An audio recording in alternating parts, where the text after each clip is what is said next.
जय माता की। ओम श्री गुरुवे नमः। गंगा दशहरा पर्व ज्येष्ठ मास के शुक्ल पक्ष की दशमी तिथि को गंगा दशहरा पर्व मनाया जाता है। इस वर्ष गंगा दशहरा 5 जून 2025 को मनाया जाएगा। इस दिन माता गंगा का धरती पर अवतरण हुआ था। इस कारण गंगा नदी में स्नान करने से पुण्य की प्राप्ति होती है।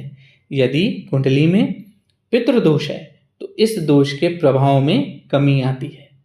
यदि आप गंगा नदी में स्नान नहीं कर सकते हैं तो घर पर ही गंगा जल से स्नान कर लें।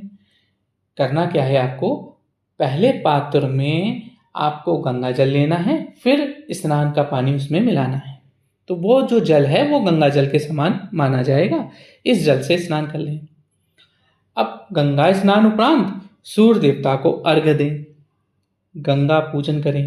गंगा पूजन में सिंदूर, रोली, चावल, वस्त्र, धूप एवं भोग अर्पण करें। उसी गंगा तट पर बैठ के आप गंगा कथा का श्रवण करें, गंगा संबंधित पूजन करें या जो भी आपके गुरु मंत्र हैं वहां का जप करें। गंगा कथा का एक हमने अतिरिक्त विशेषांक बनाया है, कृपया उसका आप श्रवण कर लें।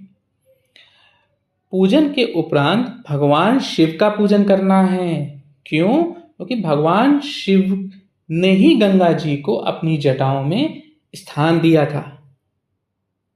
शिव पूजन से मन को शांति मिलती है, क्योंकि जटा भगवान शिव के मस्तक पे है और उसी जटाओं में द्वितीया का चंद्रमा विराजमान है।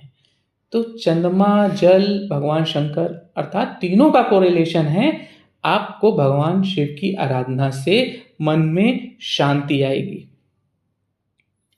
गंगा दशहरा में पितरों का तर्पण करने से उनका आशीर्वाद प्राप्त होता है और पितृदोष के प्रभाव में कमी आती है। पूजन के उपरांत गंगा तट को अवश्य ही साफ कर दें। क्यों? क्योंकि जो आपने पूजा करी वो पूजा का कुछ ना कुछ फल वहां पर उपलब्ध है। अगर आप तट गंदा छोड़ देंगे और कोई बंदा दूसरा पहुंचा, उसने वो स्थान साफ कर दिया, तो आपकी पूजा का कुछ अंश वो ले जाएगा। दूसरी बात, आप जहां पूजन कर रहे हैं वहीं अगर गंदगी छोड़ेंगे तो भी आपको पूजा का पुण्य फल प्राप्त नहीं होगा। पूजन के उपरांत आपको अपनी सामर्थ्य के अनुसार दान करना है। धन्यवाद।